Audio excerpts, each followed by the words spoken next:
Tonight, we again present the famous Mr. Chameleon of Central Headquarters in his most famous cases of crime and murder. Brought to you by the makers of Bayer Aspirin. For those who do not know who Mr. Chameleon is, we give a quick sketch of his character.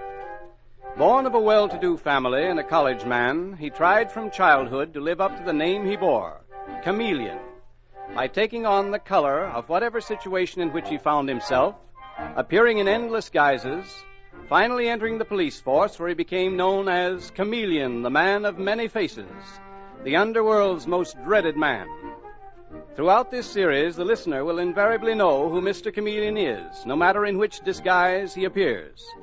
But the criminal he's tracking seldom does. Tonight we give you Mr. Chameleon and the case of death and the dependent husband.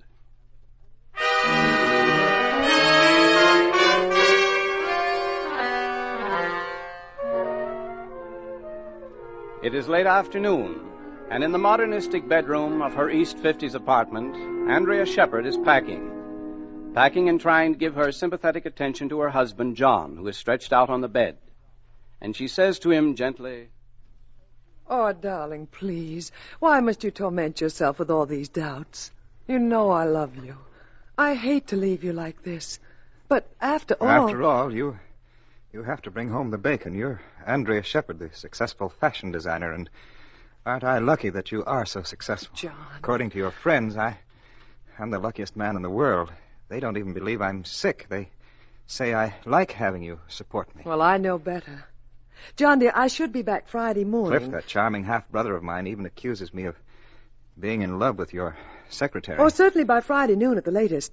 The fashion show takes place on Thursday night, and if I can catch a sleeper back to New York, I will. Otherwise, I'll fly. Andrea, are you listening to me? Oh, John, you forget I've heard all this a million times before. But they all say... I don't care what my friends say.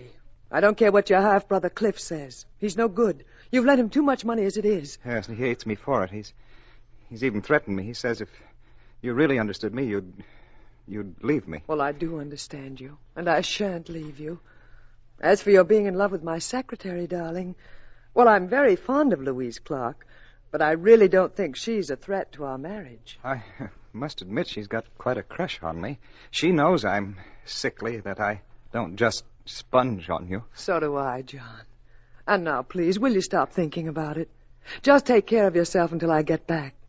And before you know it, darling, I will be back.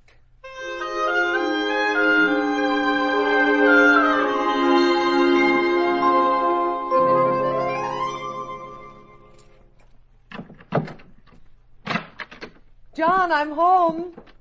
John, sweetheart. Andrea. Oh, Andrea, thank heavens you're here. Well, Louise, what's the matter? He's dead. He's dead. Who? John. John. When I got here this morning to go over your mail, he didn't answer the bell. The superintendent let me in, and we found him in the kitchen, slumped over the table. He'd been dead for hours, Andrea. He'd been poisoned. John dead? No. Oh, no, he can't be. John! John!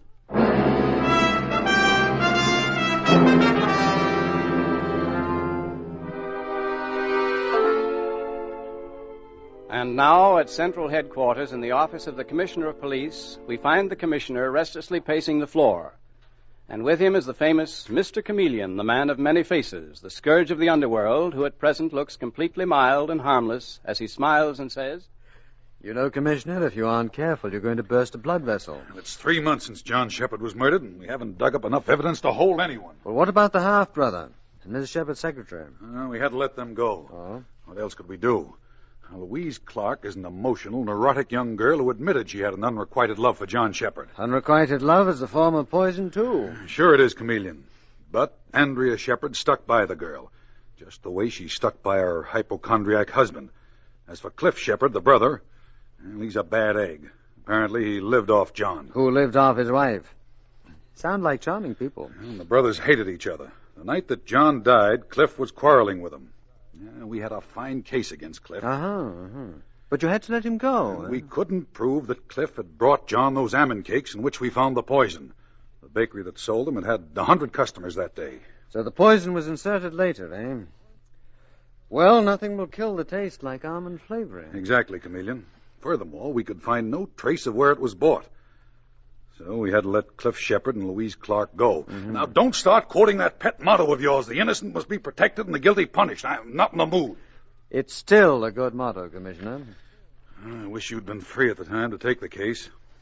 After 3 months, the trail's pretty cold. Well, that has its advantages, too. After 3 months, the killer feels fairly safe.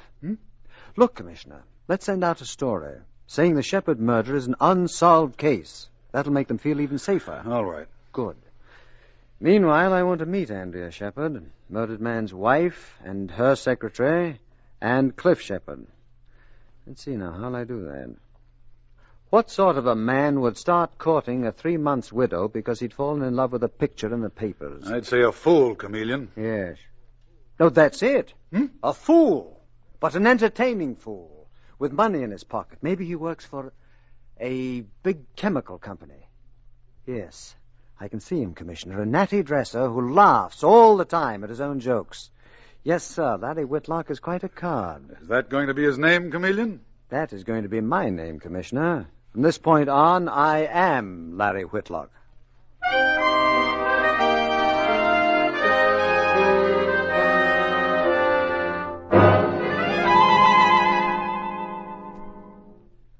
Darling, can hardly wait till tonight.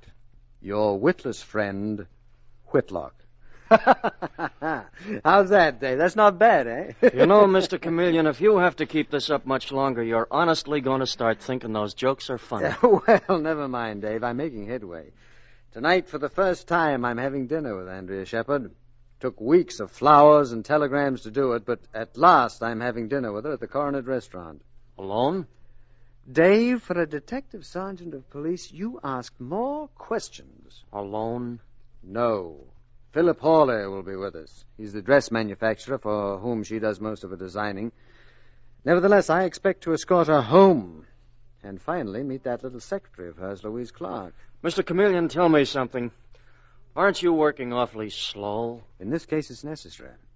You see, we're up against a killer who's exceptionally clever. One false move, we'll never get him.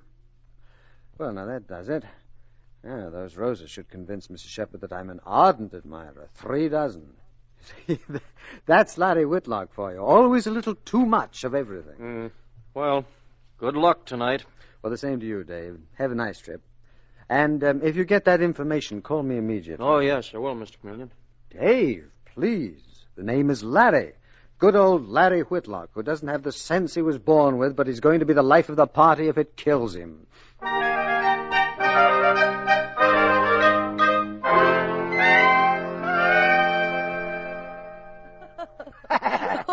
Oh, really, Larry, your humor is certainly not subtle. I don't know why I even laugh at it.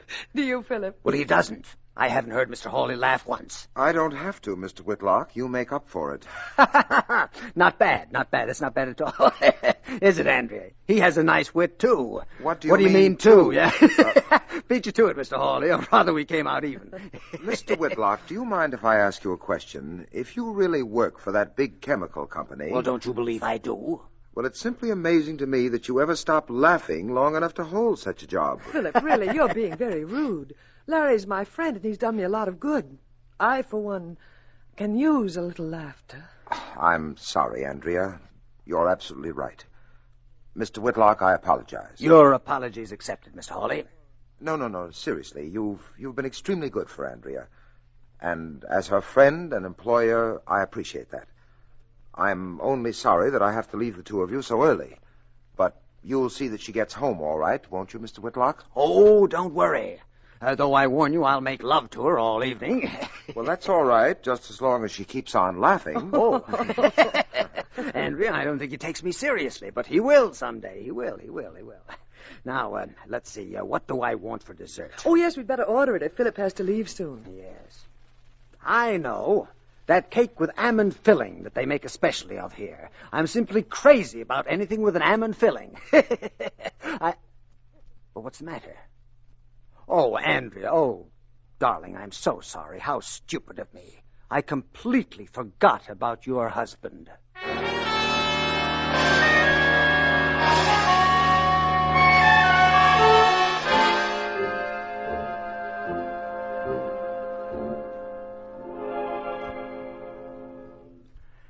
Andrea, darling, are you still upset? Oh, Larry, of course not. Please stop talking about it.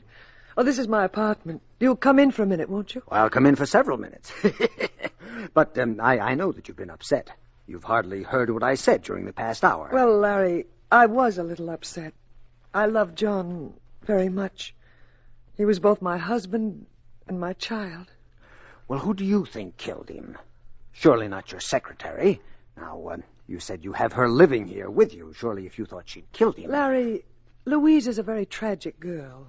But lately she's frightened me. She's even talked of suicide. No. In fact... No, I won't do it. You had no business to come here and threaten me this way. What's that? What's Louise? And someone must be with her. I'll come here as often as I please. And you won't make trouble for me. Not after tonight. It's Cliff, John's half-brother. What's he doing here? How dare he come here this way? How dare he? Cliff! Well, Andrea, what a pleasant surprise. We didn't expect you home for hours. Louise, how did he get in here? He was here when I got back from the movies, Andrea. He let himself in with a skeleton key. What? Sure I did. I thought I'd take a look around. I'm trying to find out who killed poor John. You mean you were after money? He asked me for money, Andrea. And then he started saying terrible things about John and me again. All of them true. John himself told me you were so crazy in love with him, you scared him to death. Be quiet and get out. Oh, I know. You're so loyal, Andrea. Just the way you were loyal to your chiseler of a husband. I said get out. I'm fully convinced it was you who killed John. It was just too bad the police couldn't hold you. Well, let me tell you something. I heard from certain friends of mine that a man named Chameleon has been put on the job. The smartest detective in the business. You never know when he's around. You never know. Anyway, somebody better start watching his step. And what are you so scared of, old boy? Or shouldn't I ask? What? And where did you hear this rumor? Do you have friends in the underworld, eh? Who the devil are you? Andrea, who is he? This is a friend of mine, Mr. Whitlock. Larry, this is Cliff Shepherd. And this is my secretary, Louise Clark. How do you do, Mr. Whitlock? How do you do? And as for you, old boy, I wish I could say I was glad to meet you, but I'm sure you wouldn't want me to tell a lie now, would you? Huh? Very funny. Where'd you pick up this character, Andrea? Consoling yourself pretty quickly, aren't you? Listen, old boy. And don't call me old boy. I might suddenly decide to slap you down. Oh, really? You mean like this? Larry! Mr. Whitlock! What did you do to me? You threw me over your shoulder. How did you do it? Nothing to it, old boy. That's just something I studied in college. In fact, I majored in it. Shall I do it again? No. Well, then I suggest that you leave quietly. Andrea already has asked you twice. I, my friend, will ask you only once.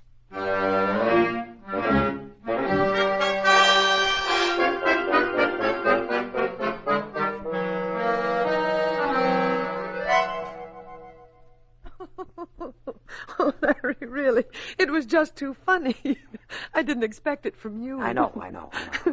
Most people think I'm good for nothing except clowning, Andrea. You know, if I were you, I'd be afraid of Cliff. I am. You also should be a little afraid of your secretary, Louise Clark. That's a very sick girl. You don't know which way she'll jump. Poor child. She's probably crying herself to sleep right now. Larry, you see that cigarette box on the table next to you? Yes. Open it. Oh. Plays a tune. Yes, that was John's favorite piece. Louise gave him the box. She spent a whole week's salary for it. Larry. What was that? It sounded like Louise. It came from her room. Come on. Louise, are you all right? Miss Clark? Try the door. It's locked. Locked? Oh, no. Louise, open the door. Oh, what's happening in there? Larry, what's happening? Get out of the way, Andrea. I'm going to break in the door. Louise. Miss Clark, what happened? Who did this? Oh, she's ill. Look, Larry, they're on the dresser. Some of the almond cakes, just like the ones that killed John.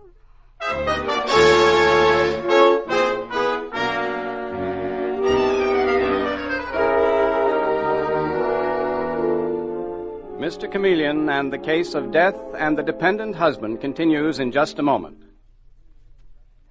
If frequent headache attacks are making your life miserable, by all means see your doctor. His knowledge and experience may make a new person of you. But whenever you have an ordinary headache, take 2 Bayer aspirin tablets with a full glass of water and see how quickly relief comes. Because of its famous 2-second disintegrating action, genuine Bayer aspirin is one thing that really works, and works quickly. Actually, Bayer aspirin is ready to go to work almost the instant you take it. To prove this, just drop a Bayer aspirin tablet in a glass of water. You'll see it start to disintegrate within 2 seconds. Because it does the same in your stomach, you get amazingly fast relief. Bayer aspirin means reliable relief, too. It has been used for years without ill effect by millions of normal people. So when you want fast relief and dependable relief, remember to do what millions do, use Bayer aspirin. Ask for it by its full name, Bayer aspirin, never by the name aspirin alone. Get the 100-tablet bottle and you get Bayer aspirin tablets for less than a penny apiece.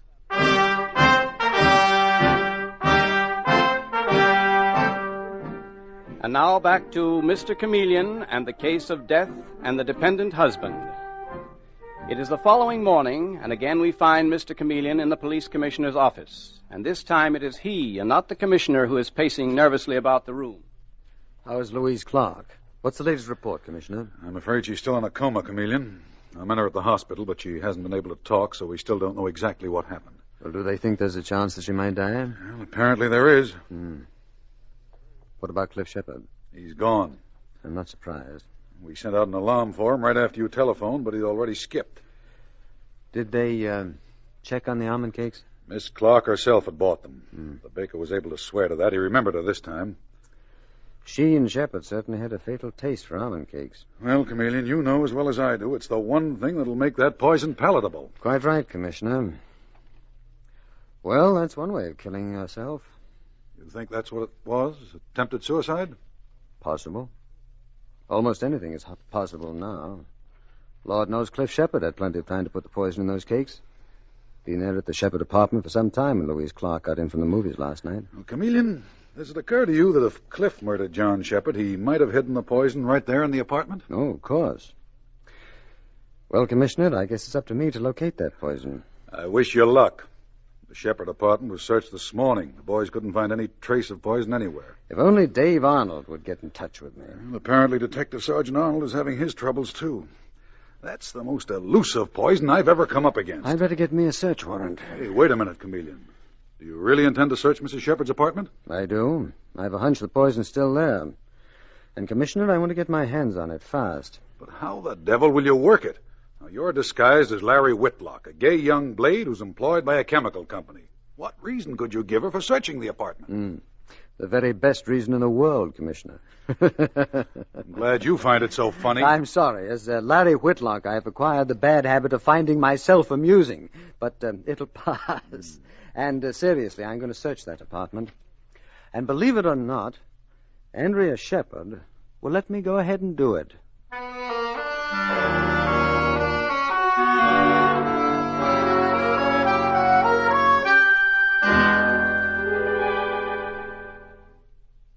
So you see, Andrea, I acquired an interest in chemistry at a very early age. And just between you and me, Darling, am I boring you?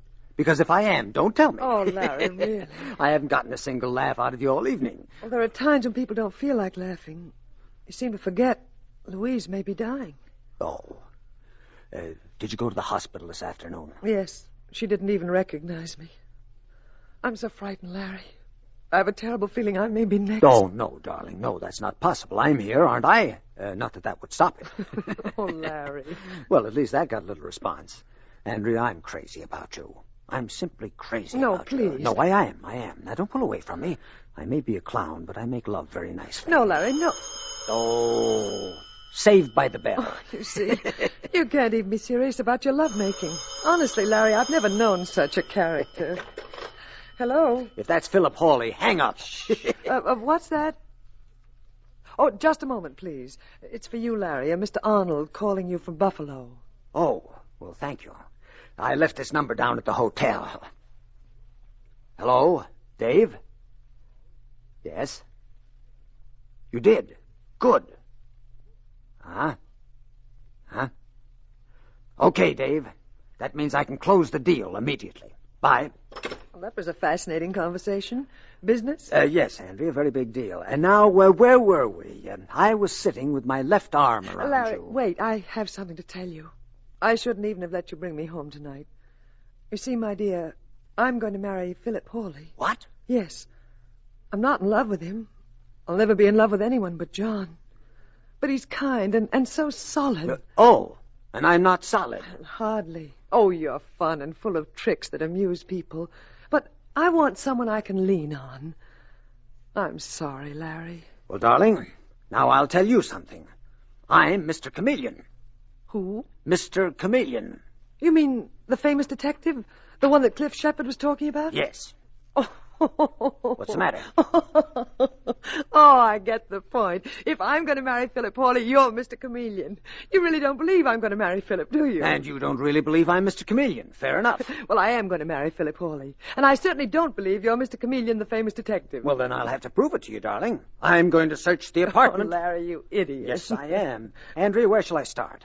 I wonder if the poison could be hidden in these books. Oh, now listen, Larry, fun is fun. No, nothing in the books. Well, what about this vase? No, nothing in there either. Larry, how long do you intend to keep this up? You certainly run a joke right straight into the ground. I have to prove to you that I'm Mr. Chameleon, don't I? I'm afraid I'll have to prove to you that I'm in no mood for jokes tonight. Will you forgive me, Larry, if I get you your hat? What? Go ahead, Andrea. Will you forgive me if I tap the woodwork to see if it's hollow? Oh, go ahead. No, seems to be perfectly solid. Just like my head. Beat you to it, darling. Larry, where did you leave your hat? Put it in the closet. Now, let's see. Cigarette box. Musical cigarette box that plays a tune when you raise the cover. Nothing but cigarettes. Unless... What are you doing? What, dear? What are you doing with that box? Well, I'm going to examine it. Thoroughly, I might add. No, put it down. I won't have anyone touching that box. It belonged to John. Put it down. So that's where the poison is hidden. I thought so. Well, I'll have to pry off the top of the lid. Don't you touch it. My. But we're getting excited, aren't we? Let's see. Where is my penknife? Here we are. I warn you, if you touch that box, Larry, I will... Chameleon is the name. And I happen to have a search warrant right here with me. You won't need it, Chameleon. Put it away. What? Philip. Well, if it isn't Mr. Philip Hawley, the not-so-solid businessman, my successful rival, or John Shepard's successful rival, I might add. The two of you planned his death together, didn't you? Save your breath, Chameleon. It won't do you any good. And drop that penknife. That's better. Andrea, search him. See if he has a gun. I haven't. Search him, Andrea. But, Philip, you don't think... He's not really Mr. Chameleon? Of course he is. Oh, he fooled me, too. But you, Andrea, you little moron, you had to give it away. He guessed the poison was in the music Guessed? box. You practically told him. But I couldn't help it. I was so nervous. Why shouldn't I be nervous? Why, that's right. It's poor Andrea who did all the dirty work. First John and then Louise, because Louise might suspect. As Andrea so rightly said, why shouldn't she be nervous? Aren't you just a bit nervous, Mr. Chameleon? You should be. You'll never get out of here alive to tell your story. I don't have to. What do you mean? Well, that phone call a moment ago was from Detective Sergeant Arnold, who was calling me from Buffalo. He called me, Andrea, to tell me that at last he'd managed to trace the sale of that poison. Philip. See, I sent Dave to Buffalo because I knew that you had spent quite a lot of time there, supervising your fashion shows. It was on one of your last trips that you purchased the poison, under another name, but the man who sold it will identify you. If he finds her. Also, needless to say, if anything happens to me, the police will know who did it. Philip, he's right. Yes, Andrea, but there's one little thing he's forgotten. At least if we get rid of him, we can make a run for it. How about it, Chameleon? Isn't that true? Quite true. Philip, don't go so close to him. Don't be silly. You don't think I'm afraid of him. I have a gun, and he has nothing. Nothing. Have you, Chameleon? No. Just the same, don't go too close to him. That's too bad. Andrea never did get a chance to tell you I was an expert at jiu-jitsu. Andrea, when I dropped that gun, why didn't you pick it up? She was too nervous, Mr. Hawley. Anyway, I have it now, and I think the three of us will take a little ride to police headquarters.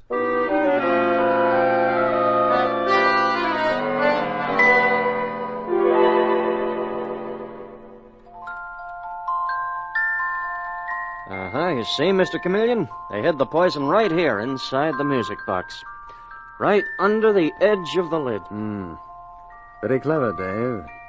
Would you like to take a look at it, Miss Clark? No, please, Mr. Chameleon. I never want to see that box again. Okay, Dave, take it away. Yes, sir. Miss Clark, may I say something? You're all right now. The doctors managed to save you from that poison. But there's more than one kind of poison, you know. You must try to forget this. You must forget John Shepherd. I will. I made up my mind I will, Mr. Chameleon. I was afraid I'd be accused of murder. There's only one thing I can't understand. Oh? Why did Andrea kill John? Why didn't she simply divorce him? I suppose that only a psychiatrist could really answer that one. My guess is that Andrea Shepherd had played a part for years, and she loved it. She loved being the noble young wife. People felt sorry for her. They admired her. They wouldn't have admired her so much if she'd thrown aside a sick husband in order to marry Philip Hawley. You see, when I finish a job, I put aside my disguise. Andrea Shepherd couldn't bear to put aside hers.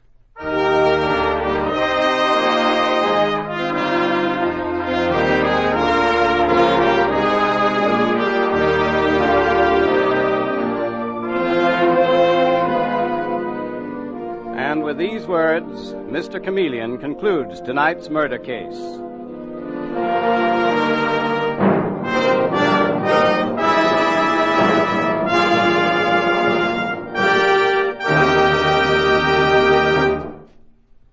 There's nothing as important as fast relief when you have an ordinary headache, and millions who want very fast relief use Bayer aspirin. For Bayer aspirin is ready to go to work almost instantly. Within 2 seconds after you take it, it starts to disintegrate. And that's why relief comes so quickly. Remember this, and remember, too, that Bayer aspirin is one thing you can take with complete confidence. We say this because no other pain reliever can match Bayer aspirin's record of reliability.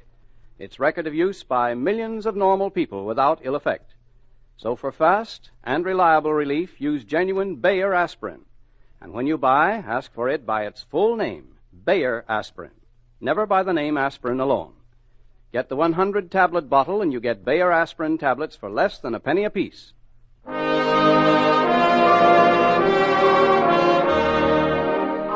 Listen next Wednesday night at this same time for Mr. Chameleon, the man of many faces, in The Vestibule Murder Case. The part of Mr. Chameleon is played by Carl Swenson, with dialogue by Marie Baumer from the original story by Frank and Ann Hummert. Music directed by Victor Arden. Your announcer is Howard Claney.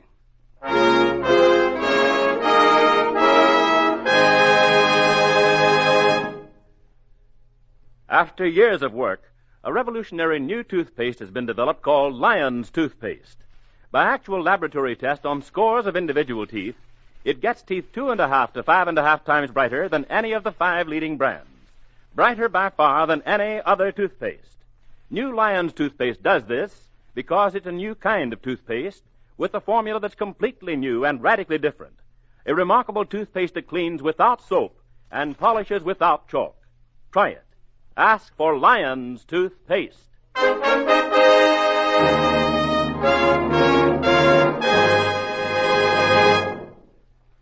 Mr. Chameleon, the new mystery drama, will be heard in another performance next Wednesday night at this time. This is CBS, the Columbia Broadcasting System.